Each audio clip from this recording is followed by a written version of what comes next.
Wednesday night is podcast night. We have one that has been, to me, much anticipated.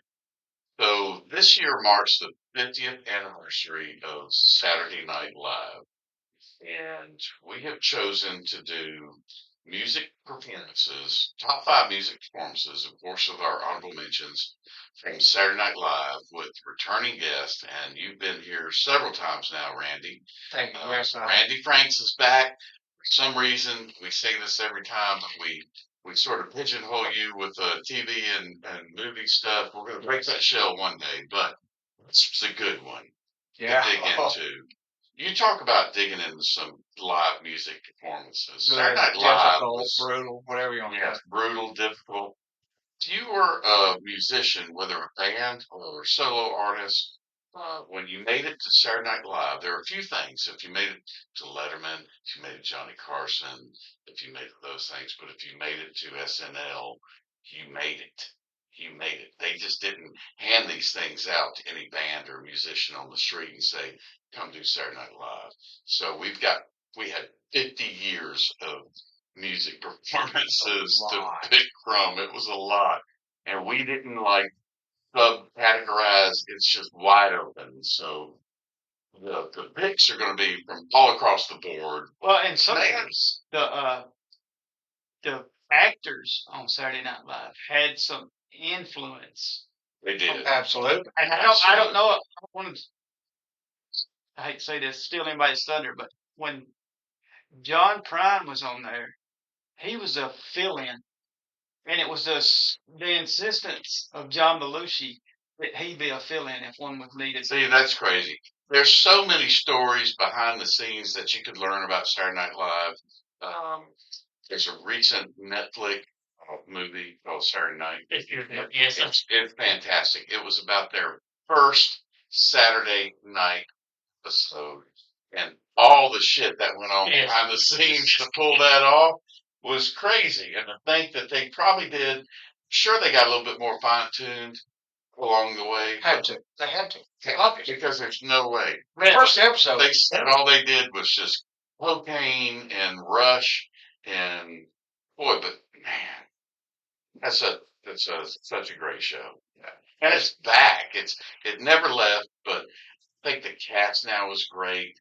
The music episodes and the musicians they have on there, they're trying to stay really relevant with things that people listen to. So excited tonight to have you on here with us to do SNL top five. This is going to be great. Before we get started, let's thank our sponsors, Spices Smokehouse Crackers. Had to get that out before I said it. I have to say, today I had chili from Wendy's. I'll probably have some tonight. Glasses. I have to say that I'm suffering from palate depression. Well, Have any poppers? there's some right in that box over there. I'm not talking about Caucasians, but I can't look at regular crackers the same. I think it makes us different. So they do a great job, and we'd encourage anybody, if you see their product, to buy it, try it, you buy it again. And Brindley's Family Pharmacy, they do a fantastic job. Local pharmacies have been under fire. We need to support local pharmacies. Not everybody wants to go and wait in line at Walmart, Walgreens, and CVS. There's a reason. There's a reason they want you to put in your prescription refill and tell you it's going to be 45 minutes so you can go shop. You don't get that at a local pharmacy. You get your medicine, you'll get advice, you'll get care. So we encourage you to use local pharmacy and especially Brindley's. And last but not least, Busted Oak Bourbon Society, where we will be at the bar Saturday in the trenches. Hopefully, Randy, you'll come see him. Yeah. We'll have some ball games on. We'll have some ball games. Basketball games. Basketball games will be on. Madness, baby. Madness. Yeah, March Madness is here. It's going to be a good time. Y'all come see us. Percy and I are there from 11 to 4, usually with Wendy or April. And we have a good time. It's a good vibe. Come and order whatever drink you want, and you can order food from the menu at Busted Oak. So, excuse me, at Bootleggers. So, with that being said, that was a mouthful. I want to take this time to mention our follow-up that we got from TikTok. Leo. Oh yeah, Leo's the man. He comes to Busted Oak all the time. He's got this enormous TikTok following, and he comes in and drinks a ginger ale with us. And he follows us TikTok, and he's always supportive of our videos and stuff. And I just want to give a shout out to Leo. Good job, Leo. We appreciate you. Wilkie's here. Always appreciate you, brother. All that being said, let's do honorable mentions. I can't wait to get into this list because this is fun. Percy, what's your honorable mentions? My first honorable mention is not only was it a great performance, but it may be kind of a little bit sentimental for me. And it's from the great Percy Sledge when he did a man. That's your uncle. When he did A Man Loves a Woman, and it was a great performance. Yeah, And he was on up in years, but it was still a great performance. fantastic. My next one could have been so much higher because the vocals on this song was just so much better than the studio version. And the studio version is a very good song, but not my favorite. And it's Elton John with his second song, the night Johnny Cash was there, and he did Empty Garden. Love that song. And if you don't know, that song's a tribute to John Lennon. The vocals were so powerful when he did it on Saturday Night Live. I mean, the studio version will not do it justice. And anybody don't know, that night, Great choice. Yeah. he was the musical guest. Johnny Cash Was With- the host. was the host. And they swapped clothes. Cannot see Yeah. Johnny Cash. Johnny Cash had on Elton glasses and a boa. Yeah. And If Elton you John, didn't think Johnny Cash was cool before he did, I mean, he was the coolest. Yeah. well, the thing about it is, Elton John didn't look like completely out of place with glasses and a couch. He did. He looked pretty cool too, didn't he? My last one, oh man, this is so amazing, and it's from I hate to say that they were not a real band; they were kind of put together, but they had a real backing band, Okay. and that's Jake and Elwood when they did Soul Man. Oh man. So glad that someone picked that because that is to me the epitome of it sort of musical epitomized jazz. Saturday Night Live. It does. And in the '60s, they had so many of these bands they put together that were not musicians, and the Blues Brothers had talent, and they had some of the greatest musicians back in Guitar Murphy, Don, they were loaded with And talent. remember, that started as a skit. It started that big skit that Yeah. Lorne Michaels did not want. He did not want that. And last minute, they had an opening. And they're like, okay, guys, go get those black suits on and do it. It's a true story. So, And to me, I get that picture in my head of it's like we had this talk in the Losers Lounge about Seinfeld, and Lane and her dance moves. But you look at Jake and Elwood, and they're just like flopping around. man, Tom Belushi, I mean, you could see Elwood is staying in the pocket. You know what I mean? Elwood sort of In staying in the character, pocket, man. in character. Belushi's doing damn somersaults. He's a goddamn wild. When he came out there first, you remember on that first one, and they da da da da da da da da. Oh, yeah. da, da, And then they- and they came out on stage, and the key, and he unlocked the handcuff. Yeah. It's free. For Mustang. It's for Marty.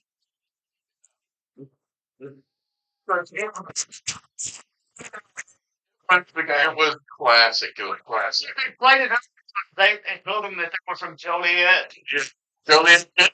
Julian Morris introduced them with this big, long soliloquy of introduction. and he was the best. Garrett Morris gets so. He played Cab Calloway's character on the movie. Yes, the Who Blues would have Brothers. played the role Yeah. of Cab Calloway? Praise ever watch Who Broke Girls? Garrett Morris is Yes. a prominent. Well, Yeah. my favorite, Yeah, and yeah. glad we're spinning off on some of this stories in SNL. One of my favorites about Garrett Morris is when I think it was Chevy Chase was reading the news and they said, "Here for the hearing impaired is Garrett Morris." He said, "No, I got my hearing tonight on the news," and Garrett was like, "Telling me." It was so funny. But that show still lives on. It's still relevant today, and I watch it every Saturday. If I miss a Saturday night, pick it up on Sunday or Monday, whenever I get. and it's had its ups and downs. There have been some seasons Yes. where it's the cast was terrible, Yeah. and the skits were terrible. It has always rebounded.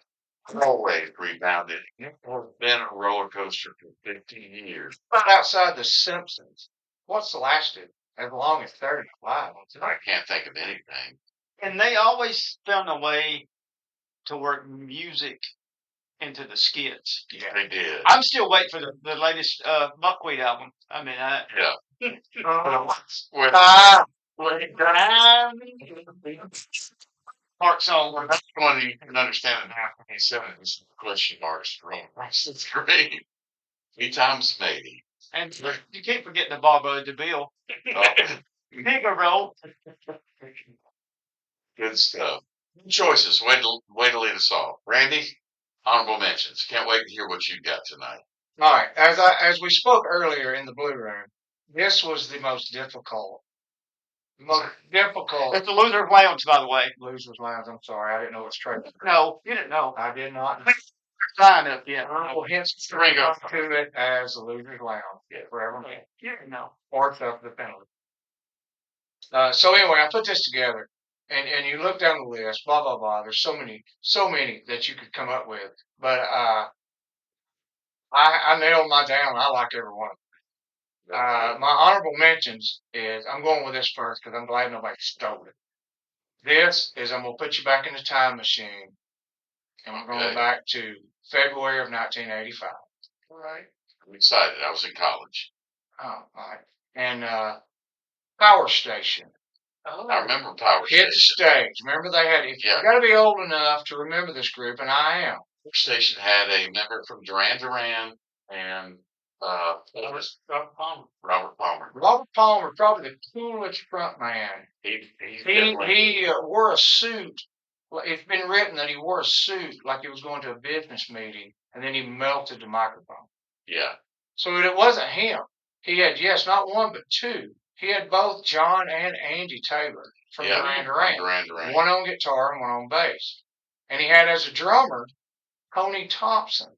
Okay. Nobody remembers Tony Thompson, but he played the drums for this disco band, this highly successful disco band back in the 70s that had Luther Vandross as a member and other members. He played the drums, Tony Thompson, for Chic. It's Chic, Remember Chic, Chic. Chic. Chic. Freak out. Tony Thompson. That's right. But freak out. The freak. Yes, and Freak on that out was big, episode, wasn't it? Yes. the horn section of that performance, there was a guy on saxophone named Lenny Pickett. Okay. All right, nobody knows Lenny Pickett. I I don't don't know know Lenny Lenny Pickett. Pickett. He went on to join the house band at Saturday Night Live about a month later. Was he the sax? He became the musical director for Saturday Night Live. Well, you know, when you open up with the theme for Saturday Night Live, it's the same song. They just play it in different Correct. segments. Sax. So from the Love it. mid 80s, I'm guessing to late 80s, this dude was the musical director. He took the job that Gigi Smith had, that Paul Paul Schaefer had it.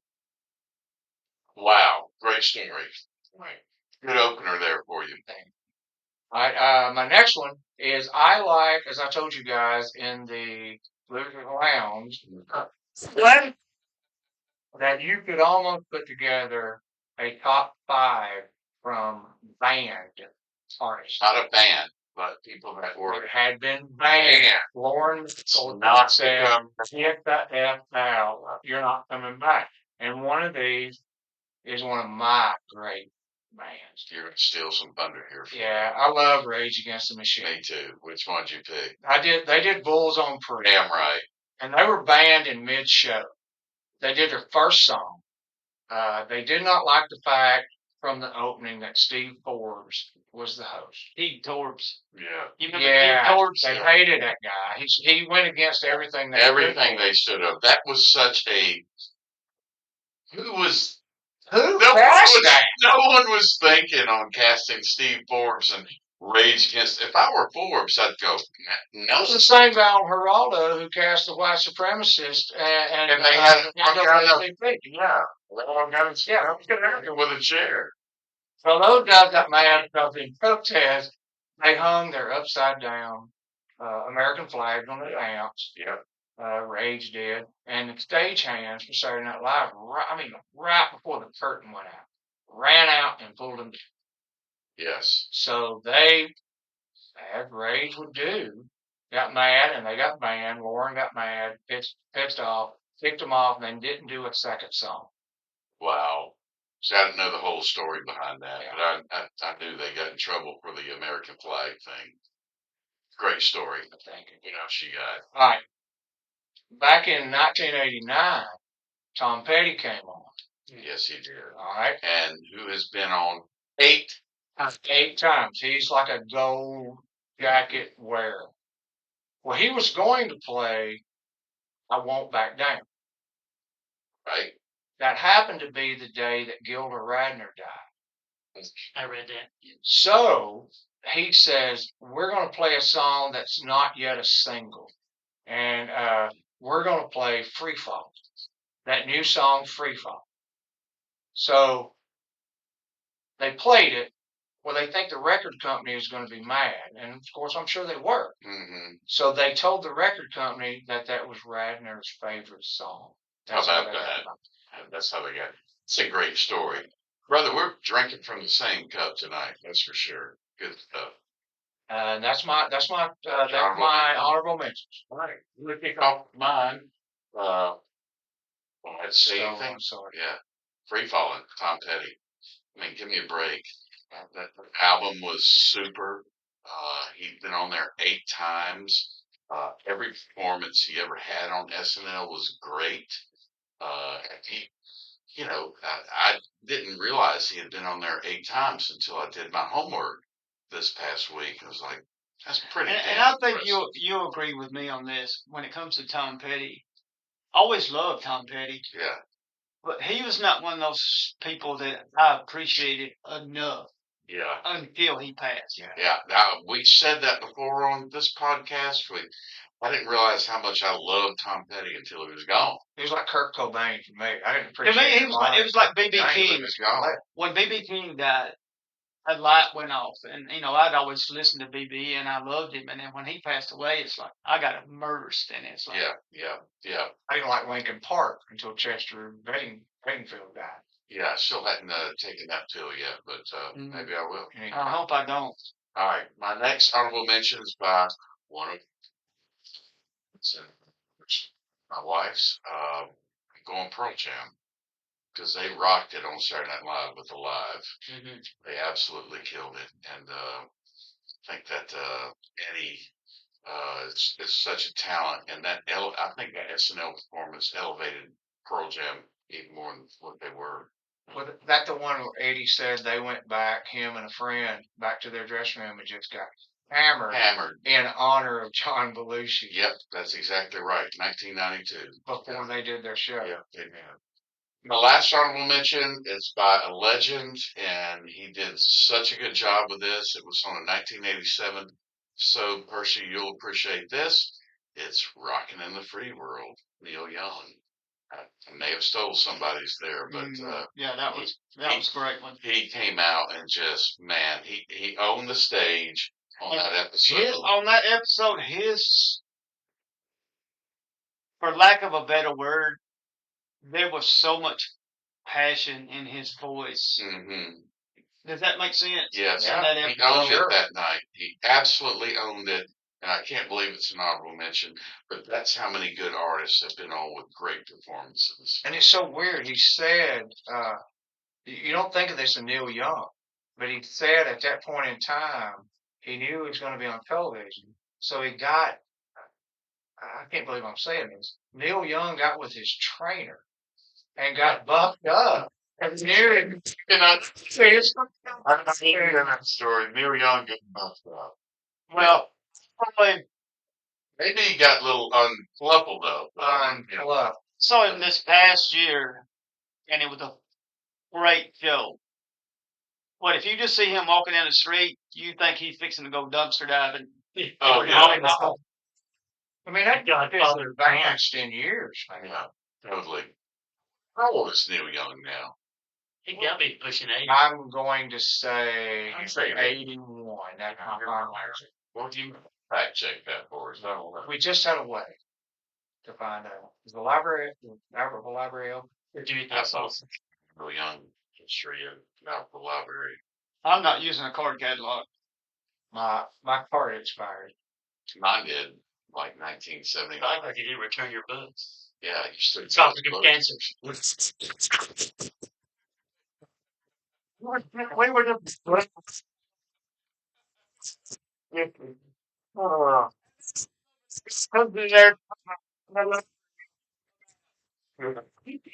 Return the stamp and flag. They taking it like the FBI. Those librarians are fucking serious, man. Return 1953. You're opinion, funny man. You don't make this funny, funny man. All right, where are we? Which Percy? Number 5. My number 5. Just keep on rocking in the free There we world. go. We're drinking from the same water. The great now. I mean, the performance just, I love that song that he does in his studio stuff. But some of those Saturday Night Live performances by these people just had a little extra oomph in the They vocals. did. I mean, it's like, and that tells you it's like they had the mindset of they had to bring it. Yes, Some people because felt like Saturday Night Live was a moment for them. the world world wanted- when you got the invite from Lauren Michaels to come play on Saturday Night Live, it's a big moment. REM did the same thing. Yeah, REM, when they were on there in '94, all right, well, they were big in the '80s, yeah, but when they never appeared on Saturday Night Live. So when they came on in the mid '90s, they rolled out there like true rock stars. yeah, they did. They didn't have to, Mm-mm. but it was Saturday Night Live. They Yeah. wanted to make a It's, show. it's something special. when Michael you get- Stipe goes out. Yeah. It's something special when you get to that show. Yes. It's big time.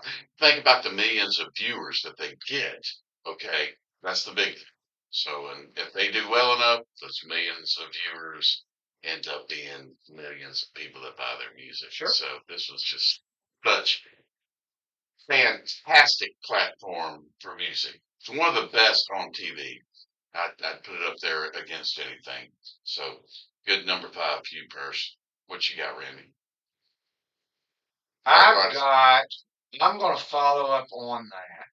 And I liked back in December of '92 when Neil Young came back and did Harvest Moon. Oh yeah, that's such a great song. I mean, that was just Neil, his guitar, and his harmonica. Yeah, I mean, you could easily go with the '89 episode of Rockin' in the Free World. I get that. yeah, But for me, Harvest Moon, that was it's a great song that he did. Yeah, super. I'm gonna go with one no one has taken yet.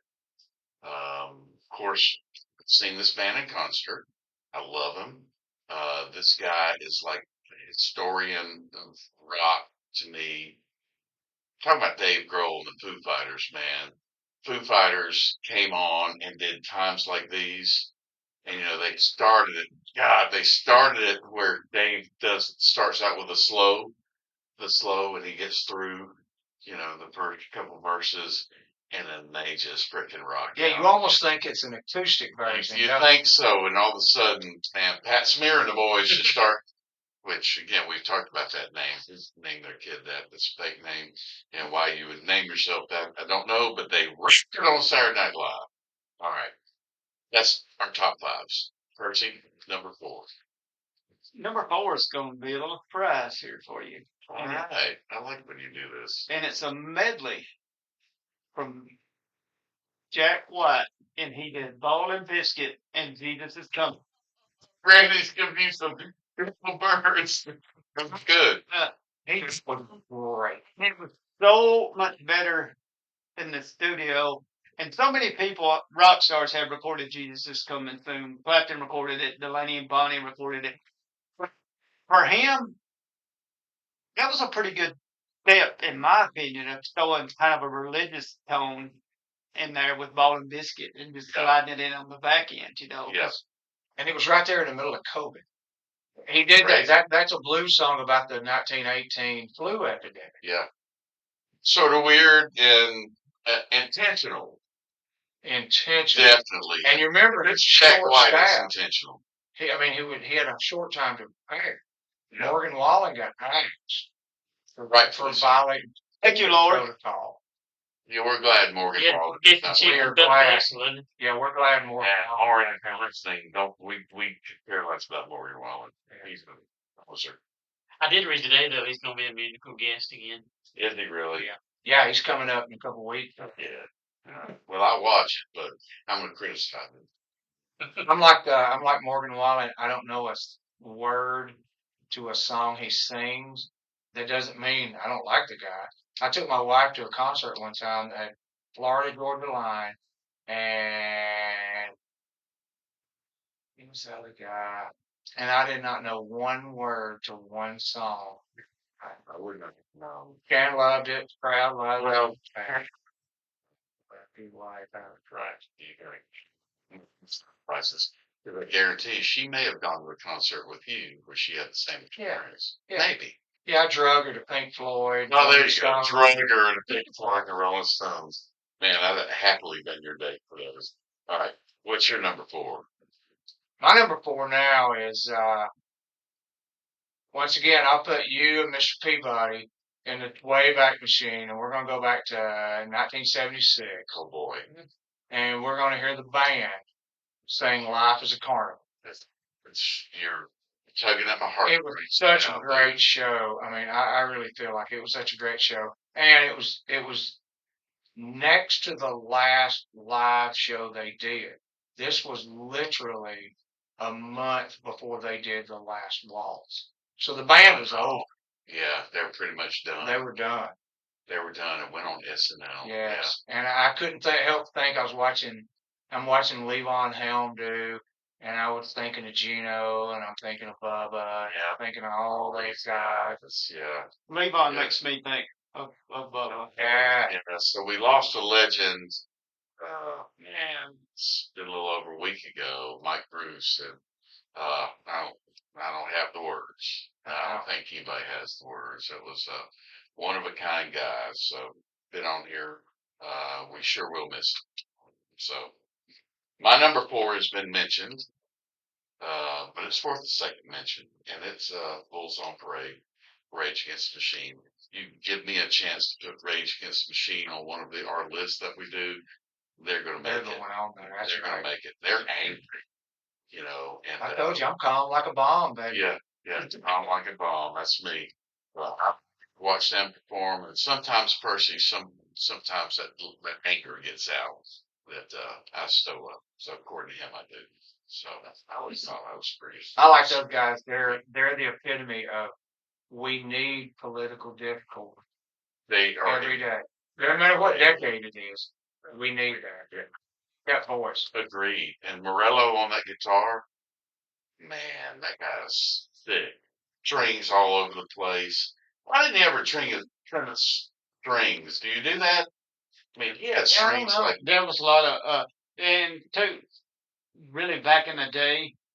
I mean, you could have found a pliers or something, but back in the day, you didn't have all these like string cutters and Yeah. stuff. And yeah, if you watch back especially in the '60s and the '70s, and a lot of that stuff was these bands early on. We didn't have tons of money to pay people, and they just sometimes they might have to change their strings in between sets. So they wouldn't have said the guitar tech. They know what I mean. have guitar things. No, they didn't. Anyway, that song was my number 4. So we're nitty gritty time now at number 3, Percy. My number 3 is exactly 4 weeks for the day when I get to go see Dead and Company in Vegas. It's your And song. they performed one of my favorite Dead songs on Saturday Night Live, and it's "I Need a Miracle." Oh, Yes. And Bob says, "There's just one more thing I gotta say. I need a miracle every day." mm. How much truth is in that? Don't we? Amen. Don't we all? I do. No, 5 nights. I need a miracle just to make it to the end of the month. Yeah, positive. See you quick. Steve Parrish, who was big in the Grateful Dead scene back in the day, and it still has a show on the Grateful Dead channel. Paul Simon's mother was his third grade teacher. It's weird. And we get this 6 degrees of separation. And here's the deal. He kicked an SNL writer off the stage at a Dead concert. And he didn't know who he was. But the Dead, they wrote a skit. That writer wrote a skit to poke fun at the Dead. And Big Steve, his name is mentioned in that skit. They're like working in security to go in the back entrance. And they called the guy, I think they called him Big Steve in that skit. So they were poking fun at him. I love the idea of an audience member. You know what I think I'm gonna do? Yeah. I'm gonna jump up on stage. Yeah. Watch it. Well, no, it was like Hold my beer. he was. There was people coming on stage, and they had, the right. They ran out of room, and he's like, "We just don't have the room." And that guy got all pissed off because he thought it was somebody. And then, because there's a video on YouTube about 15 or 20 minutes of Big Steve telling that story, and it's great. Watch. Like Wayne's World. Hey, my girlfriend's in there. Everybody's going. Story first. All right, number 3 for you, Randy. All right, we're going for 3. I'm going with my boy back in 2017. Sturgill Simpson. Get out of here. I told all my friends, I said, "Did you watch Saturday Night Live last night?" "No, I didn't." I said, "Well, don't watch it next week because my boy burnt the stage down." I mean, he did call to arm. He did call to arm, and it was the second show of the night. You could see the energy in the first song he did. But when he did call to arm, That's his barn burner, my man. God. And you notice him or his band, nobody, they didn't change clothes. No. Most everybody now, Yeah, they'll come back. It's they'll just do like a Whitney multiple Houston show or wardrobe something. stage changes. Yeah. No. just Sturgill came out didn't even, straight. he didn't even loosen his tie Uh-uh. between the first one. He was ready. That's such a great performance. Concur. And it sir. kind of told us at the time, we had started hearing about this guy named Sturgill Simpson. Yeah, just a little bit. Just a little It was just a little bit. Now I completely eaten a whole bottle of pills. I had heard from someone who had saw him in the early days at just like a bar in Kentucky, a 300 people bar. It's And they said, "Oh my God, people were fighting," but it was a great show. And I who is this Sturgill Simpson? And then bam, he's Love- there. Sturgill Simpson. Did you watch the Kennedy Center honors when he sang Ripple? No. Oh yeah. You have to do that. He blew that out of the park. He's such a talent. Love that pick. Love that pick so much. Number 3, I'm going with Rolling Stones. 1978. Shattered. Yes. Could have picked something. It did Beast of Burden too. Like no, Shattered. They shattered. It was just. Can't remember who the guest host I think it was that. Mick one. It was who? Wasn't Mick the guest was the host? That's right. Yes, that's exactly right. All right, Wilkie's always here. Mick did good spots later on when he was with us. When there was when they did the I think it was a news update, and Mick dressed up like Keith, and Keith dressed up like Mick. No. Mark Keith Richards. Someone mentioned Paul Simon earlier. Do y'all remember the episode when he came out there in the church? Kick and Sue. The speech given and said, "Still crazy after all these years." That's ridiculous, Lauren. Paul Simon was also on the episode of with George Harrison. He was. And they did Here Comes the Sun. That's right. I mean, and Simon and Garfunkel was on there early on in the 70s. We spoke earlier. Yeah. You could do a top 5 of band artists. You could also do a top 5 of artists who have appeared more than 5 times. You could, and that'd be intense. Yeah. Yeah, because there were some. All right. That was my 3. So now we're at 2, and we're at Percy. My number 2 is I'm getting pretty good at this. I know you're not supposed to use an artist more than once, but I've kind of got half an artist more than once. And this was when Joe Cocker came out singing "Feeling All Right," Yes. And then and then Belushi Belushi came out, shows up. and it's like he's moving just like him, and it's like he's watching him. It's like Cocker throws off his jacket, and like Belushi said, "All right, I'm gonna throw off my jacket." Yeah. Belushi did a better Joe Cocker than Joe Cocker He did. did Joe a Cocker. better Joe Cocker than Joe Cocker. Agreed. 100%. Yeah. Like Gilda did Patty Smythe. He did a better Patty Smythe than Patty Smythe did. Yeah. True that. Sometimes, I mean, there's more examples of that. I think Belushi was a driving force behind a lot of the music. Well, Early it on. was him and Danny Aykroyd, they really wanted to be musicians. Belushi hung out with They were. Johnny Winter. He hung out with Muddy Waters. He hung Joe out with Walsh. Joe Walsh. He got the guys, the name escapes me, but they did Beat Bologna funk band. It caused a riot because he got them to actually bring in like 45 friends, let's call them, of the band to be in the audience. So when this punk band did Beat Bologna at Belushi's request, fans just like they would at a punk show, they just stormed the stage. It was chaos for like 4.5 minutes. Wow. I'll have to dig that one out. I thought they would have been throwing Bologna out. It's, yeah. Bologna. Bologna.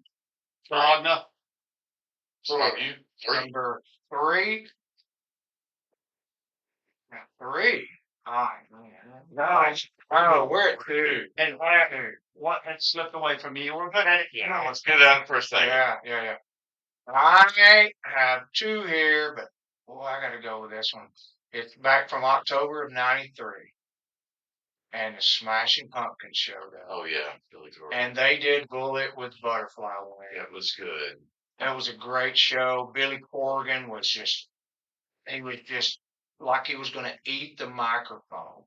He was just so powerful. His voice was so strong, and his band was so strong. And that was the first time. This is a weird tidbit, but that was the first time he did a live performance with his bald look. Okay. Now he's bald all the time. Yeah. You remember he had that little bushy hair. He did. Sheriff He did. Rock. Yep. And the first time they were on there, which was another great performance. But I just like this one because it was like it set the stage for the second half of their career Yeah. that they're still in. Yeah. I get that completely, 100%.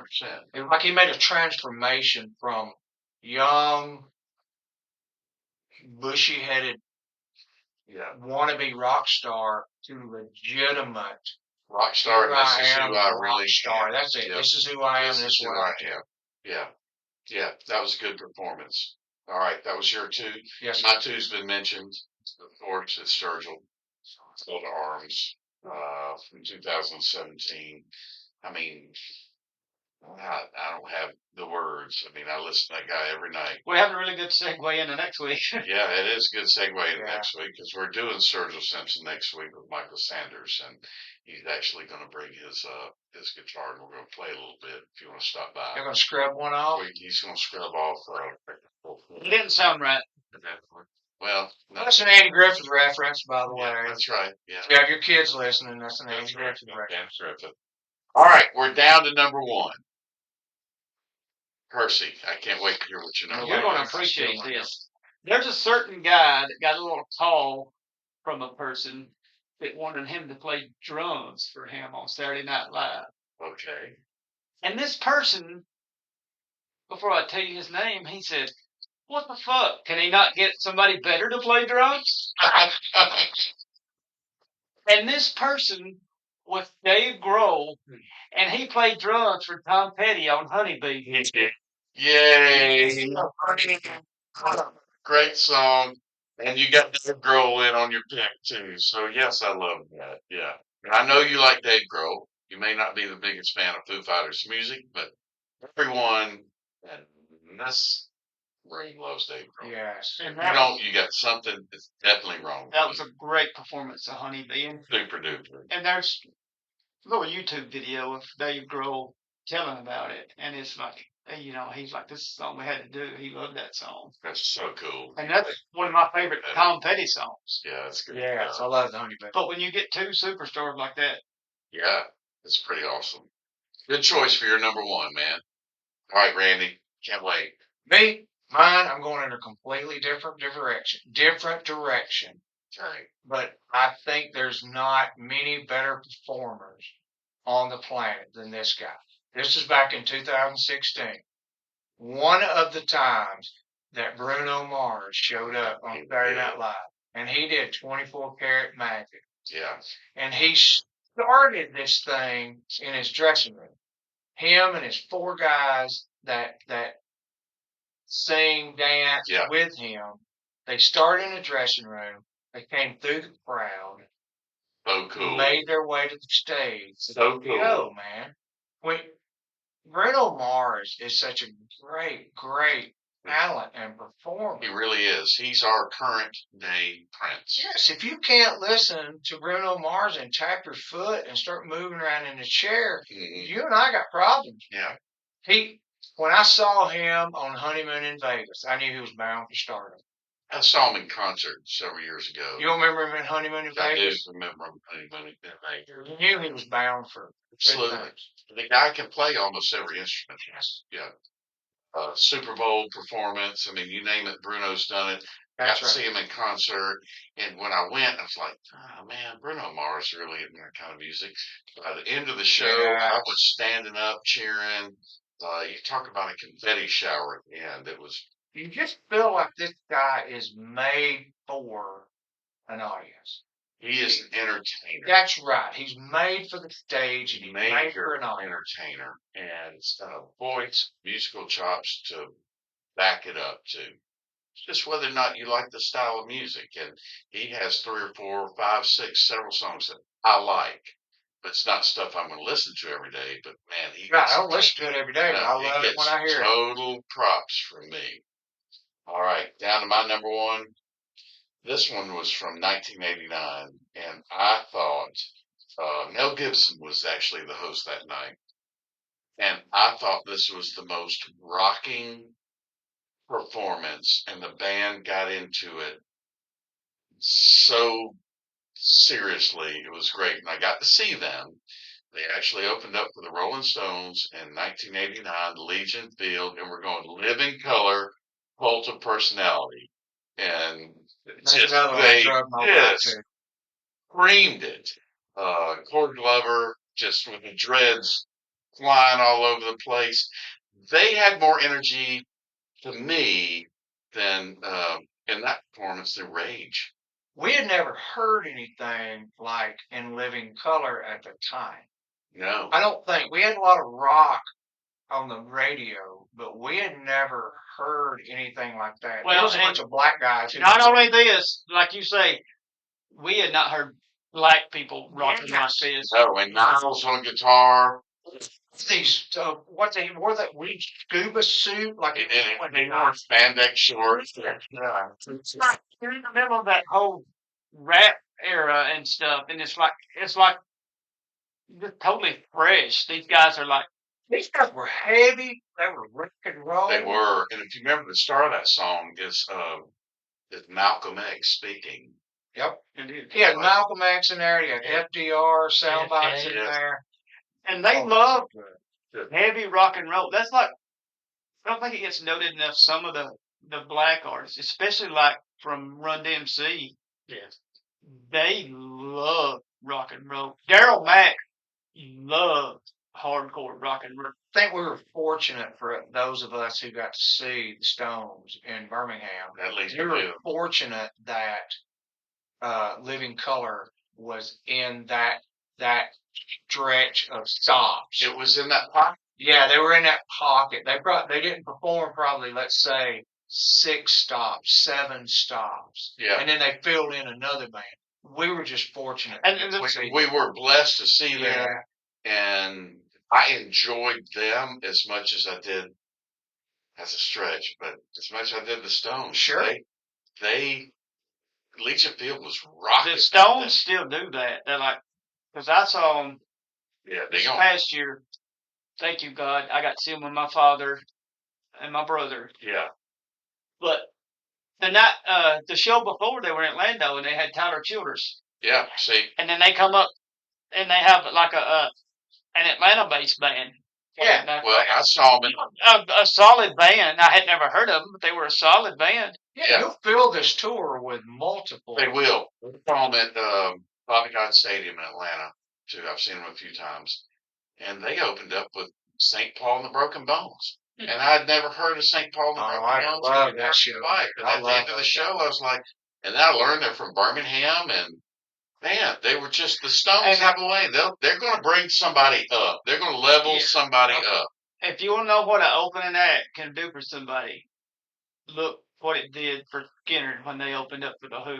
Oh, Yeah, that's It put them on the map, yeah. and it can do that. It can put you on the map. The story I had heard was that was the first opening band for the Who of that tour that had not been booed off the stage.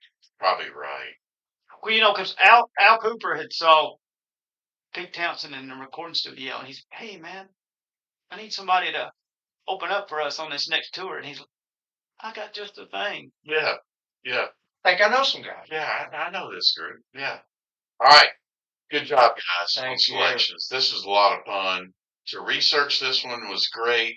It brought back some good Saturday Night Live memories.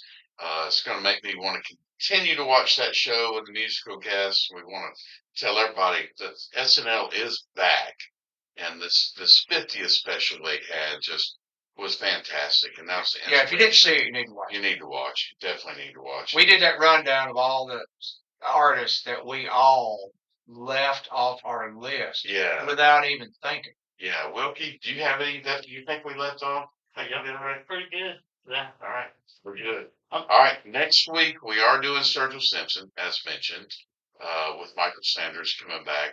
That's going to be badass. I wanted to do it for my birthday, but I was just like, I just can't wait. You know, that birthday's in June. I can't wait any longer. Just make sure you keep it between the lines. That's right. I'll be living the dream of it. So, and we've got a very important walk coming up. Percy, you want to tell us about that? April the 5th at Old Mill Park in Boaz, Yeah. Alabama, will be our third annual Walk for Autism. If you ordered shirts, they are in. I don't know when you'll get them, but they are in. Right. And it's from 9 to 12.